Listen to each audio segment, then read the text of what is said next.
Welcome to bird media. నేను మీ పవన్ కృష్ణమూర్తి. రాజకీయాల్లో గెలవడం గొప్ప విషయం కాదు, గెలిచిన తర్వాత ప్రజలతో ఉండడం గొప్ప విషయం. కానీ అంతకంటే గొప్ప విషయం ఏంటంటే ఓడిపోయిన తర్వాత కూడా అదే ప్రజల మధ్య ఉండటం. అధికారం ఉన్నప్పుడు ప్రజల దగ్గరికి వెళ్ళే నాయకులు ఎందరో ఉంటారు, కానీ అధికారం లేనప్పుడు కూడా అదే ప్రజల ఇంటి గుమ్మం తట్టే నాయకులు చాలా అరుదుగా ఉంటారు. అందుకే కొన్ని ప్రయాణాలు కేవలం ఎన్నికల కథలుగా మిగిలిపోతాయి, మరికొన్ని ప్రజల గుండెల్లో చరిత్రగా నిలిచిపోతాయి. మంగళగిరి రాజకీయాల్లో గత 7 సంవత్సరాలుగా జరిగిన మార్పు కూడా అలాంటి కథే.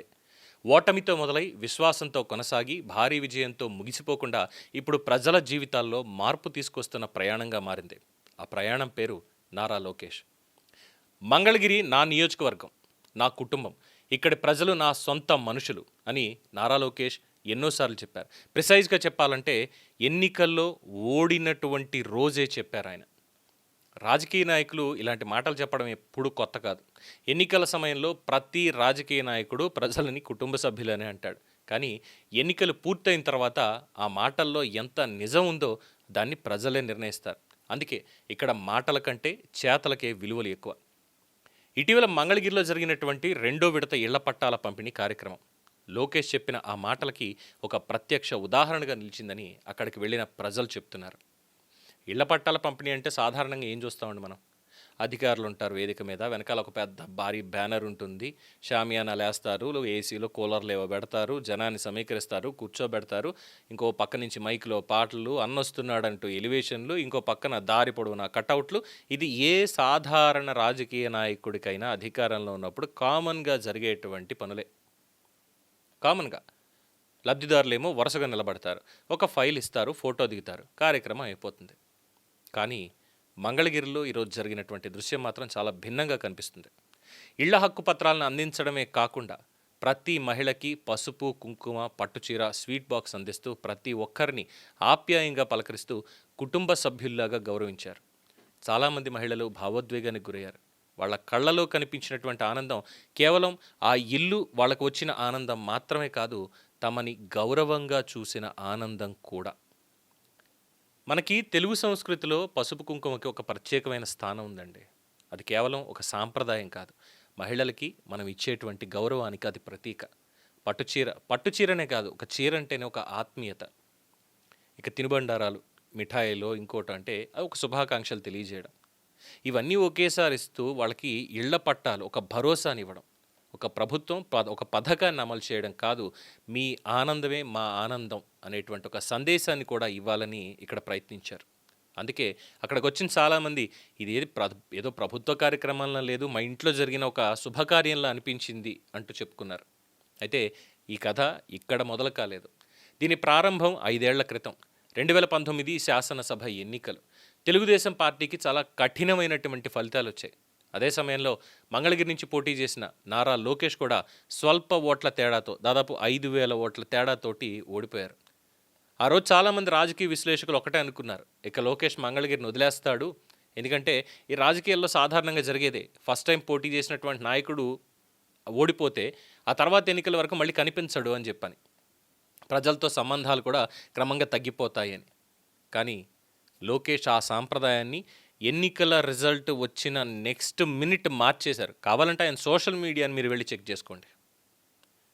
2019 ఎన్నికల్లో ఓటమి చెందిన తరువాత ఆయన మాట్లాడినటువంటి మాటలు, అట్ ద సేమ్ టైం ప్రచారం ముగిసి ఇక ఎన్నికలు స్టార్ట్ అవుతాయి అన్న రోజు చెప్పినటువంటి మాట ఇప్పటికీ ఆయన సోషల్ మీడియాలో ఉంటాయి.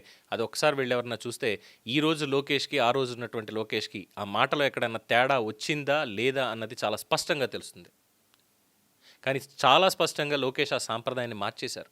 ఓటమిని అక్కడ వ్యక్తిగత అవమానంగా తీసుకోలేదు, ప్రజల విశ్వాసాన్ని గెలుచుకోవాల్సిన బాధ్యతగా తీసుకున్నారు.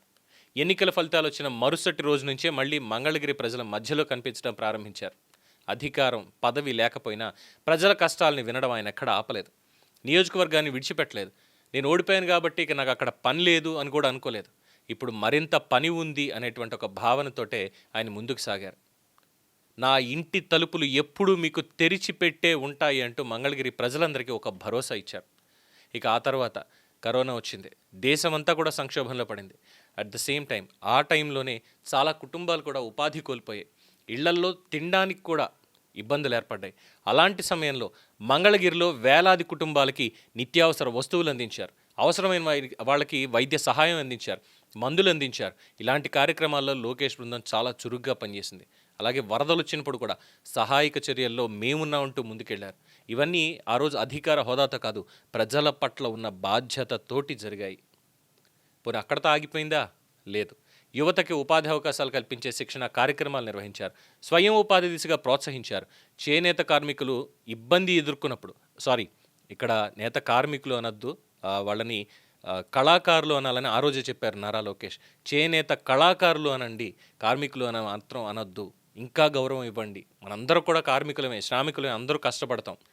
వాళ్ళు చేనేత అనేది ఇప్పుడు మనకి ఒక బ్రాండ్ అయ్యింది, ఆంధ్రప్రదేశ్కి ఒక కేర్ ఆఫ్ అడ్రస్ అయ్యింది అని చెప్పి చేనేత కళాకారులని ఆయన మాట్లాడతారు. సో వాళ్ళు ఇబ్బందులు పడినప్పుడు కూడా వాళ్ళు అక్కడ అండగా నిలిచారు. అవసరమైన చోట ఆర్థిక సహాయం చేశారు. వైద్య అత్యవసర పరిస్థితుల్లో ఉన్న కుటుంబాలకి సహకరించారు. ఈ కార్యక్రమాలన్నీ ప్రజల్లో ఒక అభిప్రాయాన్ని అక్కడ బలంగా బలపరిచాయి. ఈ అబ్బాయి ఏంట్రా, ఓడిపోయినా మమ్మల్ని వదలలేదు, గెలిస్తే ఇంకెంత బాగా చేస్తాడో కదా. ఈ నమ్మకం క్రమంగా పెరిగింది. ఇది ఒక్క రోజులో పెరిగింది కాదు, ప్రతి ఒక్క అడుగు వేసుకుంటూ వెళ్తే పెరిగింది. అదే నమ్మకం 2024 ఎన్నికల్లో భారీ మెజారిటీగా మారింది. ప్రజలు కేవలం ఓట్లు వేయలేదు, 5 ఏళ్లుగా తమతో కలిసి నడిచిన వ్యక్తి మీద వాళ్ళ విశ్వాసాన్ని వ్యక్తం చేశారు.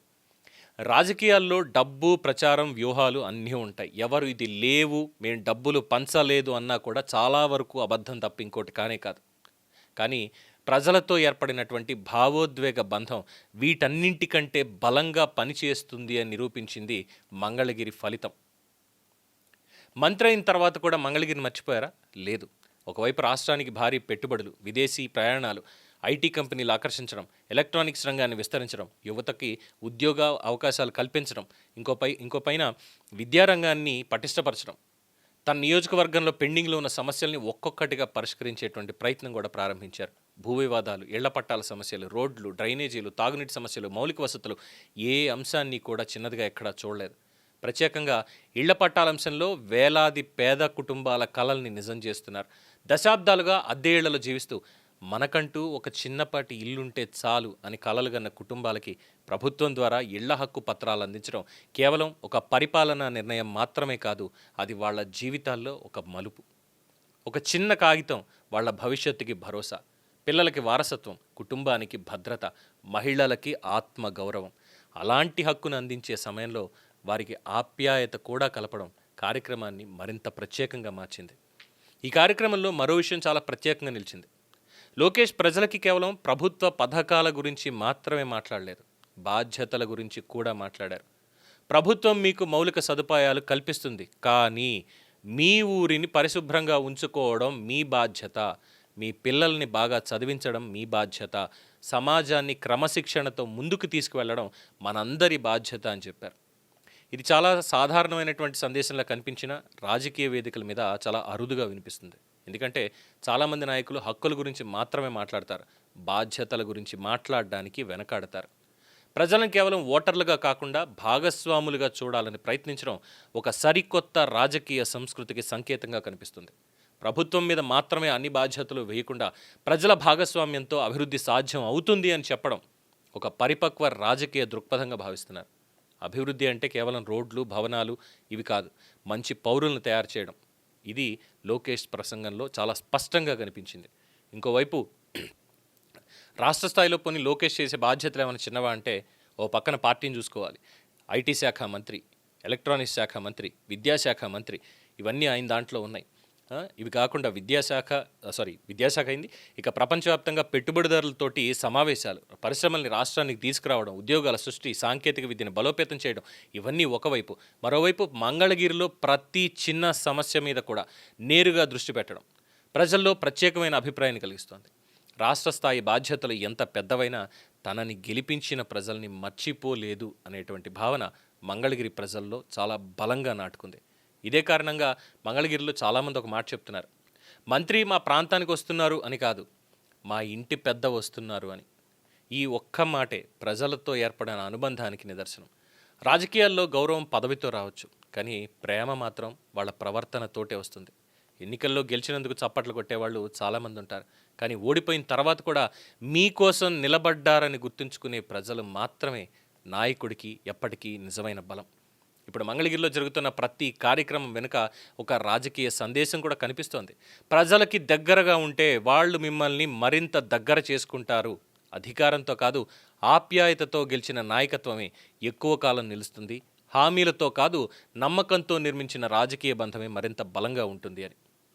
రాజకీయాల్లో గెలుపు ఓటమి అనేవి శాశ్వతం కాదు, కానీ ప్రజల మనసుల్లో సంపాదించిన స్థానం మాత్రం ఖచ్చితంగా శాశ్వతమే. 2019లో ఓటమి ఎదురైన మంగళగిరిని వదలలేదు. 2024లో గెలిచాక మర్చిపోలేదు. ఇప్పుడు ఇళ్ల పట్టాలు, అభివృద్ధి కార్యక్రమాలు, ప్రజలతో ఆత్మీయ అనుబంధం ఇవన్నీ కలిసి ఒక ప్రత్యేకమైన రాజకీయ ప్రయాణాన్ని నిర్మిస్తున్నాయి. ఈ కథలో హీరో గెలుపు కాదు, విశ్వాసం. ప్రధాన పాత్ర అధికారం కాదు, బాధ్యత. ప్రజలకు ఇచ్చిన మాటని 5 ఏళ్ల పాటు నిలబెట్టుకునే ప్రయత్నం. అందుకే ఇవాళ మంగళగిరిలో చాలామంది చెప్తున్న మాట ఒక్కటే: ఓడిపోయినా మమ్మల్ని వదలలేదు, గెలిచాక మమ్మల్ని మర్చిపోలేదు. అందుకే ఆయన మా ఎమ్మెల్యే మాత్రమే కాదు, మా ఇంటి కుటుంబ సభ్యుడు, మా కొడుకు, మా అన్న, నా మనవడు, ఇలా ఎంతోమంది ఓన్ చేసుకుని మరీ చెప్తున్నారు. ఆ భావన ఎంత బలంగా ప్రజల్లో నిలుస్తుంది అనేది రాబోయే రోజులు కూడా చెప్తాయి. కానీ ఒక్క విషయం మాత్రం చాలా స్పష్టంగా కనిపిస్తోంది. మంగళగిరి రాజకీయాల్లో నారా లోకేష్ ప్రయాణం కేవలం ఒక నాయకుడి కథ కాదు. ప్రజల విశ్వాసాన్ని గెలుచుకోవాలి అంటే ఎన్నికల సమయంలో కాదు, ఎన్నికల తర్వాత కూడా ప్రజల మధ్య ఉండాలి అని చెప్పేటువంటి ఒక రాజకీయ పాఠం. ఈ పాఠానికి నాంది 2019 ఎన్నికల ముందే మొదలయ్యింది, ఎన్నికల తర్వాత కొనసాగింది, 2024 ఎన్నికల తర్వాత కూడా కొనసాగుతూనే ఉంది. దీని మీద మీ అభిప్రాయం తెలియచేయండి. చూస్తూనే ఉండండి ది బర్డ్ మీడియా. ఈ వీడియో మీకు నచ్చినట్లయితే లైక్ చేయండి, షేర్ చేయండి, సబ్స్క్రైబ్ చేయండి. మరిన్ని అప్డేట్ల కోసం మా వాట్సాప్ ఛానల్ను ఫాలో చేయండి.